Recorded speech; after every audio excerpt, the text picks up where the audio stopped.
This channel does not promote any violent, harmful, or illegal activities. All content provided by this channel is meant for an educational purpose only. আমি শর্মিষ্ঠা আর শুভজিৎ আমরা তিনজন এই মুহূর্তে আপনাদের সামনে গুরুত্বপূর্ণ খবরে নজর রাখবো। শুধু তাই নয়, সাইফ আলী খান, সেখানে তার উপর যে ছুরি নিয়ে হামলা হয়, গ্রেফতার হয়েছে যে ব্যক্তি, সে বাংলাদেশি। নদিয়া দিয়ে বাংলাদেশি আততায়ীকে ঢুকিয়ে মুম্বাইয়ে চালান। এই মুহূর্তের গুরুত্বপূর্ণ আপডেট। অনুপ্রবেশ প্রসঙ্গ টেনে ফের তৃণমূল সরকারকে আক্রমণ করতে ছাড়লেন না সুকান্ত মজুমদার। পশ্চিমবঙ্গ হয়ে মুম্বাই গিয়ে সাইফের পিঠে চাকু গেঁথেছে বাংলাদেশি, এই বিস্ফোরক অভিযোগ করেছেন কেন্দ্রীয় শিক্ষা প্রতিমন্ত্রী সুকান্ত মজুমদার। আমার সহকর্মী সায়ন্ত এই মুহূর্তে আমার সঙ্গে রয়েছেন। সায়ন্তর কাছে আমি যাবো, তবে তার আগে সুকান্ত মজুমদার এক্স্যাক্টলি কি বলেছেন একবার আপনাদের শোনাই আগে। দিদির অনুপ্রেরণা তো নদিয়া দিয়ে ঢুকিয়ে তাকে চালান করে দিয়েছে। সাইফ আলী খানের এই যে আক্রমণ, এই আক্রমণ নিয়ে তো আমাদের বিরোধীরা একদম লাফিয়ে উঠেছিল। আরে বিজেপি শাসিত রাজ্যে হিন্দু রাষ্ট্র হয়ে গেছে, মুসলিমদের কোনো সুরক্ষা নেই, হ্যান নেই। ধরা পড়লো কে দেখলেন তো? মুসলিম হিতৈষী মমতা বন্দ্যোপাধ্যায়ের রাজ্য থেকে গিয়ে সে সাইফ আলী খানের পেছনে চাকুটা গেঁথেছে। মমতা বন্দ্যোপাধ্যায়কে তো সবার ধরা উচিত। এখন আমাদের যারা ইন্ডি জোট, সোকট ইন্ডি জোট আছে, সেই ইন্ডি জোটের লোকেদের তখন মমতা বন্দ্যোপাধ্যায়কে হাত তোলা উচিত। আপনাদের শুনলাম সুকান্ত মজুমদার কি বলছেন। আমার সহকর্মী সায়ন্ত এই মুহূর্তে আমার সঙ্গে রয়েছেন। সায়ন্ত, যে কোনো ঘটনাই ঘটুক, সাম্প্রতিককালে আমরা দেখেছি রাজ্যে যে কোনো বিষয় ইস্যু হয়ে দাঁড়ায় এবং খুব স্বাভাবিকভাবেই রাজনৈতিক ইস্যু কাদা ছোড়াছড়ি চলতে থাকে, আমাদের কিছু করার নেই সেক্ষেত্রে। কিন্তু এই যে বাংলাদেশে অনুপ্রবেশ, আরও একবার এই ঘটনাতেও কিন্তু সামনে আসছে। সে যেভাবেই বলুক, যেভাবেই দেখাক, সেইটা এখন অত্যন্ত গুরুত্ব সহকারে দেখা উচিত। এক্ষেত্রে কি কি তথ্য সামনে আসছে?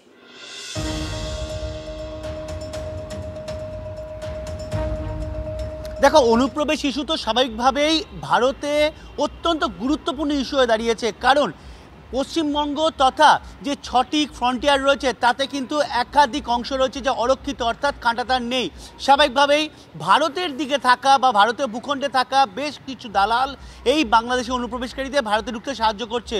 মোহাম্মদ শরীফুলের ক্ষেত্রেও কিন্তু সেরকমই হয়েছে। তাকে যেটা মুম্বাই গোয়েন্দা দপ্তরের তরফে জানা যাচ্ছে যে এই মোহাম্মদ শরীফুলকে কিন্তু ভারতীয় ভূখণ্ডে থাকা দালালরাই সাহায্য করেছিল। আর এই দালালরা কীভাবে সাহায্য করছে? মূলত টাকার বিনিময় একটি বিপুল সংখ্যক টাকা নিচ্ছে এই অনুপ্রবেশের ক্ষেত্রে। আর যাদেরকে যখন আটকাতে যাওয়া হচ্ছে, বিএসএফ জওয়ানরা তাদের দ্বারাই আক্রান্ত হচ্ছে। মূলত যেটা দেখা যাচ্ছে যে অনুপ্রবেশকারীরা দিনের পর দিন সেই জায়গাটুকু রেকি করছে এবং রেকি করার পর কিন্তু মূলত রাতের অন্ধকারে অথবা শীতের রাতেরগুলোতে কুয়াশাকে অস্ত্র করে তারা ঢুকে পড়ছে ভারতীয় ভূখণ্ডে এবং সেইখান থেকে কোনো না কোনোভাবে মুম্বাই হোক, দিল্লি হোক, বেশ কিছু আগে দিল্লিতেও বেশ কিছু অনুপ্রবেশকারী ধরা পড়েছে, এই বিভিন্ন রাজ্যে ছড়িয়ে পড়ছে। শরীফুলের মতো এই রকম অনুপ্রবেশকারী কিন্তু নিজেদের কার্যসিদ্ধি করার জন্য মুম্বাই হোক, দিল্লিতে গিয়ে কাজ করছে, হয় চুরিতে যুক্ত হয়ে পড়ছে বা অন্যান্য কাজে যুক্ত হয়ে পড়ছে। বাংলাদেশ থেকে অনুপ্রবেশকারী যারা আসছে তারা যে সবাই চোর বা সবাই দুষ্কৃতী তা নয়। অনেকে আসছে যারা ওখানে থাকতে পারছেন না আর্থিক কারণে, তারাও এখানে এসে ব্যবসা বা অন্য কাজে ঢুকে পড়ছে চোরাপথে। কিন্তু সেই বিষয়টা এই মুহূর্তে গুরুত্ব সহকারে দেখা হচ্ছে। সাম্প্রতিককালে বেশ কয়েকটি ঘটনা আরও জোরদার করেছে সেই বিষয়টাকে। আপাতত তোমায় ধন্যবাদ জানাই সায়ন্ত। কিন্তু ফিরহাদ হাকিম তিনি কি বলেছেন একবার শোনাবো আপনাদের। কেন্দ্রীয় সরকারের অপদার্থতা, বর্ডার সিল করতে পারছে না, ওই দেশটা হয়ে গেছে কান্ট্রি অফ হুলিগেজম। হুলিগানরা এখন ওই দেশ চালাচ্ছে। সুতরাং আরও বেশি সতর্ক হতে হবে। তার মানে এই নয় যে আমরা যারা এপাশ বাংলার লোক তাদের ওখানে গিয়ে বাঙালি করে যেরকম তাড়া করছে বিজেপি সাজে, সেটা করাটা ঠিক নয়। আরও বেশি পুলিশকে আরও সতর্ক হতে হবে।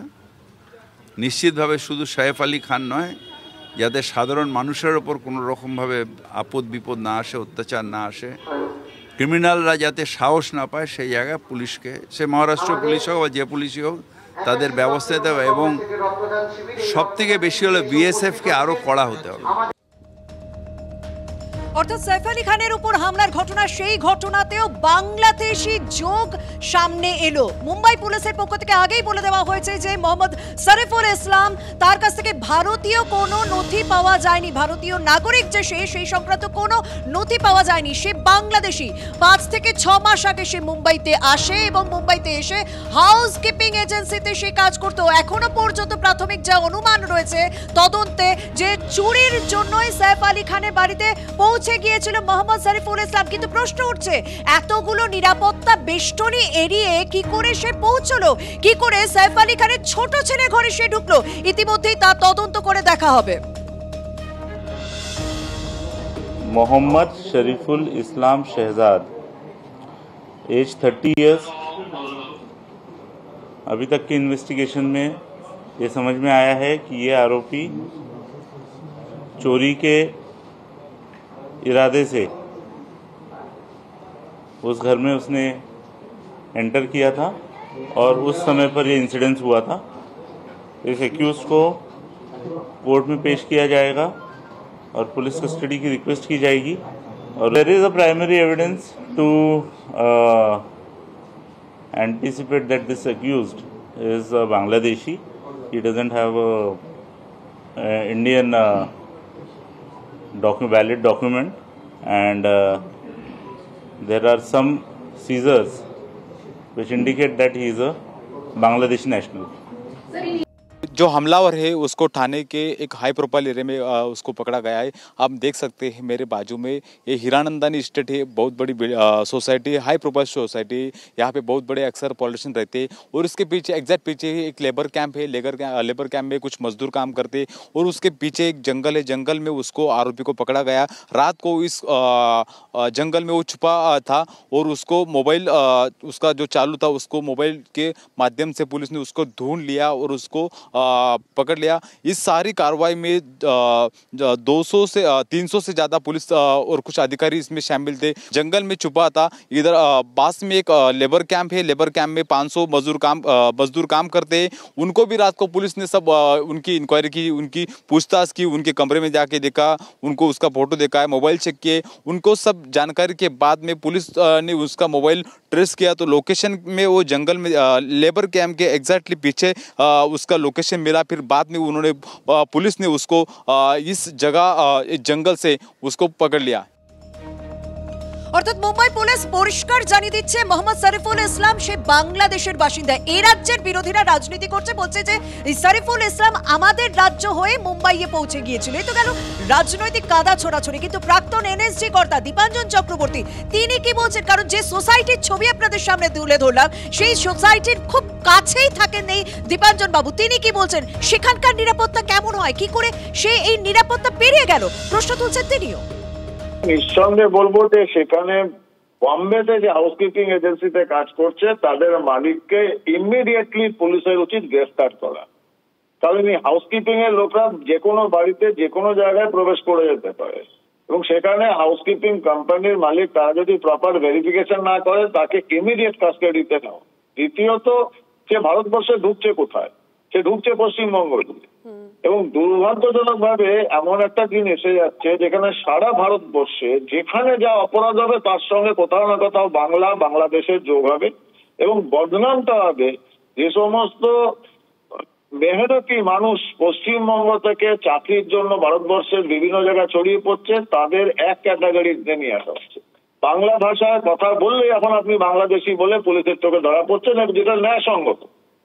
এটা এখন বাংলা প্রশাসনকে ভাবতে হবে যে আপনারা এই অনুপ্রবেশগুলো করিয়ে করিয়ে এই অবস্থা করে দিয়েছেন। সারা ভারতবর্ষে পশ্চিমবঙ্গের বদনাম হয়ে গেছে, বাঙালির বদনাম হয়ে গেছে।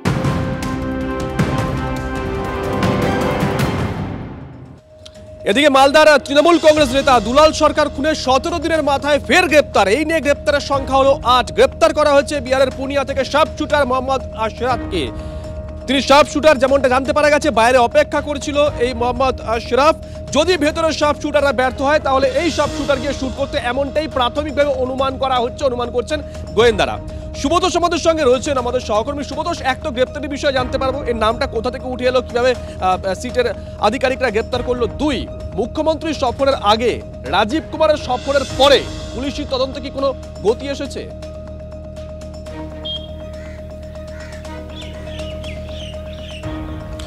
হ্যাঁ, অবশ্যই।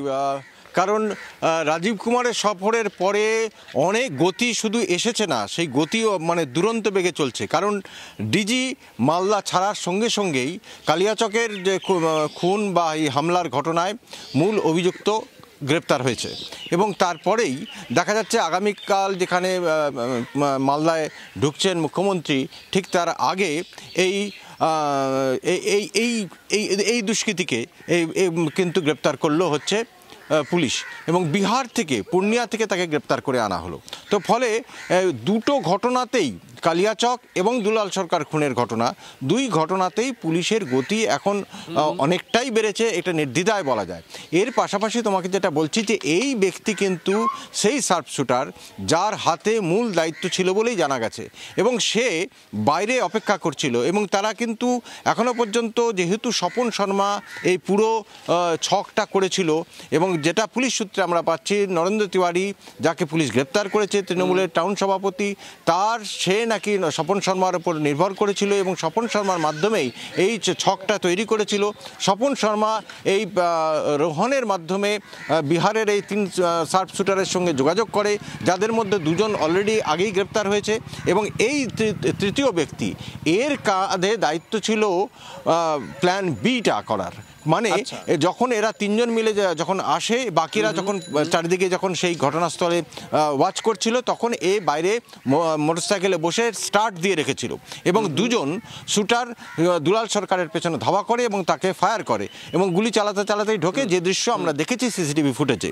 এবং কথা ছিল যে ওরা 2 জন যদি ব্যর্থ হয় তাহলে এই 3 নম্বর শার্প শুটার কিন্তু যাবে এবং মৃত্যু নিশ্চিত করে তবেই বেরোবে, কারণ প্রথম থেকে পরিকল্পনাটা এমন করা ছিল। অসংখ্য ধন্যবাদ সুব্রতোষ। দেখুন, আবারও বলছি, সুব্রতোষ যে কথা বললো, রাজীব কুমার গেছিলেন মালদায়, দুলাল সরকারের স্ত্রীর সঙ্গে কথা বলেছেন তার সফরের পরে, আর মুখ্যমন্ত্রীর সফরের আগে মধ্যবর্তী সময় আচমকাই তদন্তের গতি বাড়িয়ে দিয়েছে পুলিশ, এমনটাই মনে করছে ওয়াকিবহাল মহল। কিন্তু মুখ্যমন্ত্রীর সঙ্গে দেখা করার পর কি বলবেন দুলাল সরকারের স্ত্রী? আজকেও তিনি তার একটা ইঙ্গিত দিয়ে রেখে দিয়েছেন, শুনুন। দেখুন, আমার এই মুহূর্তে বলার কিছু নেই, আমি খালি তাকিয়ে রয়েছি আমার দলনেত্রী এবং আমাদের মাননীয় মুখ্যমন্ত্রী এবং পুলিশের ওপরে, যে তারা সঠিক তদন্ত করে যারা অপরাধী তাদেরকে শাস্তি দেওয়ার ব্যবস্থা করবে, শাস্তি কোর্ট দেবে, বাট তারা সেই জায়গাটাতে পৌঁছে দেবেন যারা অপরাধী তাদেরকে খুঁজে বার করে। এবং দেখুন, আমি তদন্ত পুলিশ করছে, তারা নিশ্চয়ই যাদেরকে ধরেছে তাদের কাছ থেকে জেনে সেইভাবেই তদন্ত হচ্ছে, সেটা তাদের কাজ। আমি তদন্তের বিষয়ে তো বিশেষ একটা বলতে পারবো না, কিন্তু আমি নিশ্চয়ই আমার দলনেত্রী উনি আসবেন, ওনার কাছে আমার যা বক্তব্য, আমার যা মনে হওয়া, আমার যা মানে তাকে বলার কথা, নিশ্চয়ই আমি সেটা বলবো। অর্থাৎ মালদায় আমরা কি দেখলাম, তৃণমূল কংগ্রেস নেতা দুলাল সরকার খুনের ঘটনায় এখনো পর্যন্ত ধৃতের সংখ্যা 8। অন্যদিকে গোয়ালপুকুরে পুলিশের উপর গুলি নিয়ে হামলার ঘটনা, সেই ঘটনায় সাজ্জাকের মৃত্যু হয়েছে এনকাউন্টারে, কিন্তু তার 2 সাকরেদ আব্দুল এবং হযরত। আব্দুল এখনো পর্যন্ত পলাতক এবং শেখ হযরত তাকে পুলিশ জালে নিয়েছে, তাকে গ্রেপ্তার করা হয়েছে, এবং যা জানা যাচ্ছে শুধুমাত্র আব্দুল নয়, হযরত এই সাজ্জাককে পালাতে সাহায্য করেছিল। আর এই 2 সাকরেদের মধ্যে আব্দুলের সঙ্গে, মানে যে আব্দুল বাংলাদেশের নাগরিক, সে আব্দুলের সঙ্গে জেলেই পরিচয় হয়েছিল এনকাউন্টারে মৃত সাজ্জাকের।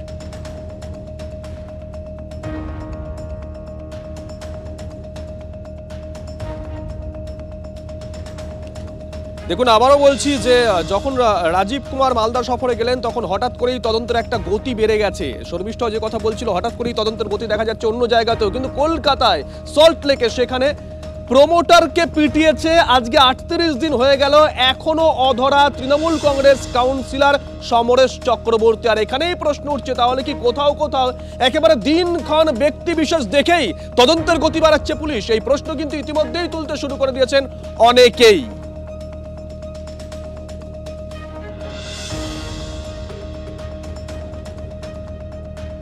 1 মাস 4 দিন অতিক্রম হলো।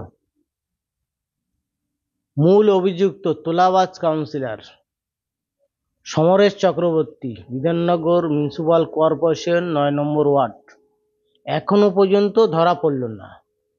এদিকে বড় বড় আসামি ধরা পড়ে যাচ্ছে, কিন্তু এদিকে সমরেশের নেতৃত্বে যে রিভলভারের বার দিয়ে মাথায় মেরে মাথা ফাটিয়ে দিল, তোলা চাইলো, টাকাও দিলাম, অথচ সে এখনো পর্যন্ত ধরা পড়ল না।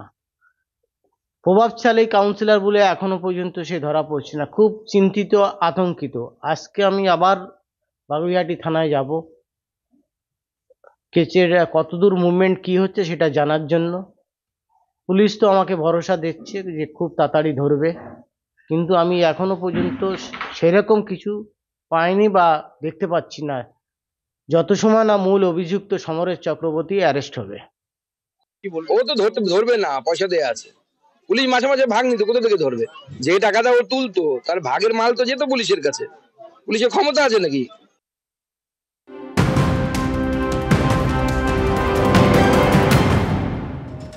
আর যখন এত কিছু নিয়ে আলোচনা হচ্ছে, প্রত্যেকটা ঘটনার সঙ্গে আমাদের রাজ্যের যোগ কোথাও তুলে ধরার চেষ্টা করছেন এই রাজ্যের বিরোধী রাজনৈতিক দলগুলি, ঠিক সেই সময় কলকাতার আনন্দপুর থেকে আগ্নেয়াস্ত্র সহ গ্রেপ্তার করা হলো আরো একজনকে। বিহারের দুষ্কৃতী গ্রেপ্তার ইফতেখার খান, এবং তার কাছ থেকে 7mm পিস্তল উদ্ধার করা হয়েছে, গুলি উদ্ধার করা হয়েছে। কিন্তু কি উদ্দেশ্যে সে অস্ত্র নিয়ে কলকাতায় পৌঁছেছিল, সেই সমস্ত প্রশ্নগুলো তো ইতিমধ্যেই উঠতে শুরু করেছে। কিন্তু আপনাদেরকে আরো একবার জানিয়ে রাখি, বিহারের দুষ্কৃতী ইফতেখার খান, তাকে গ্রেপ্তার করা হলো অস্ত্র এবং গুলি সহ আনন্দপুর এলাকা থেকে। কলকাতা আনন্দপুর থেকে গ্রেপ্তার করা হয়েছে বিহারের দুষ্কৃতীকে। আমার সঙ্গে রয়েছেন সহকর্মী সুশোভন। সুশোভন, উদ্দেশ্যটা কি ছিল? কারণ শিয়ালদার কাছে আমরা সেই অস্ত্র সহ গ্রেপ্তারের ঘটনা দেখেছিলাম, আবার মানে যখন কলকাতা পুলিশ আরো সক্রিয় হলো তখন আবারও আনন্দপুর থেকে বিহারের দুষ্কৃতী সেও আবার অস্ত্র সহ গ্রেপ্তার।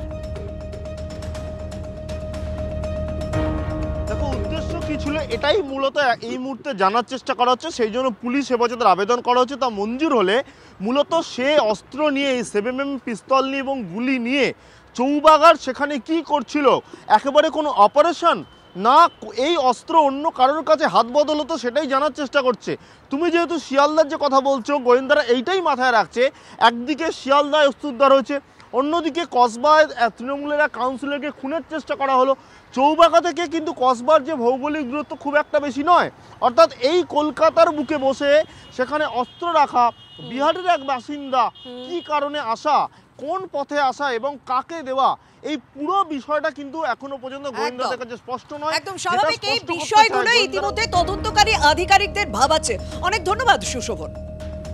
অন্যদিকে তৃণমূল নেতার বিরুদ্ধে প্রতারণার অভিযোগ তুললেন দলেরই নেতাকর্মীরা, তাও আবার মুখ্যমন্ত্রীর ভাই অজিত বন্দ্যোপাধ্যায়ের নাম করে প্রতারণার অভিযোগ মালদা তৃণমূল নেতার বিরুদ্ধে। টাকার বিনিময়ে চাকরি, রেশনের ডিলারশিপ, এমনকি দলে পদ পাইয়ে দেওয়ার নামে লক্ষ লক্ষ টাকা প্রতারণার অভিযোগ করছেন তিনি। প্রতারিত তৃণমূল নেতা এবং তৃণমূল নেতাকর্মীরাই প্রতারিত হয়েছেন বলে অভিযোগ উঠছে। বাদ নেই তৃণমূল পঞ্চায়েত প্রধান। তৃণমূলের বিভিন্ন সভা, দলীয় কর্মসূচিতেও প্রতারণার ছক। দলের জেলা বা ব্লক স্তরের নেতাকর্মীদের টোপ মুখ্যমন্ত্রী, অভিষেক এবং ডিজিপির কাছে অভিযোগ দায়ের প্রতারিতদের। মালদা পুলিশ সুপারের কাছে অভিযোগ দায়ের করেছেন তারা, যদিও সব অভিযোগ অস্বীকার করেছেন অভিযুক্ত তৃণমূল নেতা। বললো যে আমি মুখ্যমন্ত্রীর যে বড় দাদা অজিত ব্যানার্জি, তার যে পিএ, তার সঙ্গে আমার খুব একটা ভালো আন্তরিক সঙ্গে, বা তার সঙ্গে আমি থাকি পিএ হিসেবে। এরপরে এই বাস্তব মিত্র অজিত ব্যানার্জির যে পিএ, বাস্তব মিত্র এক্স ফুটবলার নিজে পরিচয় দেয়, তার বাস্তব মিত্র পিএ হিসেবে সাজু এখানে থাকে, করে দিবে, মিসেসে কন্ট্রাকচুয়ালের কাজ করিয়ে দিবে, আর আমার বন্ধু ট্রান্সফারটা করিয়ে দিবে। এই জন্য একটা 2,85,000 টাকা আমি অনলাইন পেমেন্ট করি। এরপরে কলকাতায় আমাকে লেক মল, বিভিন্ন মলে বাস্তব মিত্রর সঙ্গে মিটিং করিয়ে দেয়। বিধানসভার সামনে গিয়ে টাকা দিয়ে এসেছিলাম, দাদাও গিয়ে দিয়ে এসেছিল। বিধানসভার ভিতরেও আমাকে নিয়ে গেছিলো, মোবাইল টোবাইল নিয়েতে দেয়নি। বিধানসভার ভিতরে গিয়ে আবার বাইরে নিয়ে আসলো, আবার বাইরে এসে ওই টাকাটা ওই সাজুকেই দিয়েছিলাম।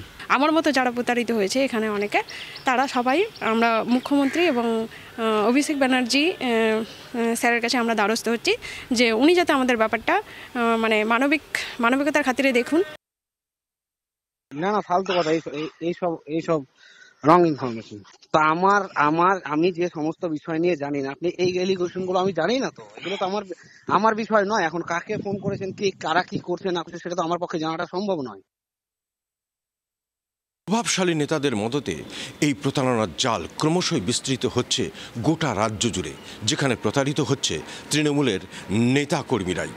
এখন প্রশ্ন উঠছে, এরা কারা যারা দলে থেকেই দলেরই নেতাকর্মীদের প্রতারিত করছে, লক্ষ লক্ষ টাকা অবৈধ উপায়ে উপার্জন করছে, এবং এর পাশাপাশি যাদের উদ্দেশ্য হচ্ছে মুখ্যমন্ত্রী এবং তার পরিবারকে কালিমা লিপ্ত করা। তবে কি এর পেছনে কোনো গভীর ষড়যন্ত্র রয়েছে? যদি তাই হয় তাহলে প্রশাসন কেন ব্যবস্থা নিচ্ছে না? কেনই বা দল কোনো পদক্ষেপ গ্রহণ করছে না? মালদা থেকে ক্যামেরায় মুজিবর শেখের সঙ্গে শুভতোষ, TV9 বাংলা। তিনটে নিউজ রুম লাইভে আমরা এই মুহূর্তের সব থেকে বড় খবর, লেটেস্ট আপডেট সমেত আপনাদের সামনে তুলে ধরলাম। আমার সঙ্গে আমার দুই সহকর্মী ছিলেন। আমি ধন্যবাদ জানাই শুভজিৎকে, ধন্যবাদ জানাই শর্মিষ্ঠাকে। একটা ব্রেকের সময় হয়ে গেছে, ব্রেকের পর অন্যান্য গুরুত্বপূর্ণ আপডেট নিয়ে আবারও ফিরছি আমি শুভজিৎ, সঙ্গে থাকুন।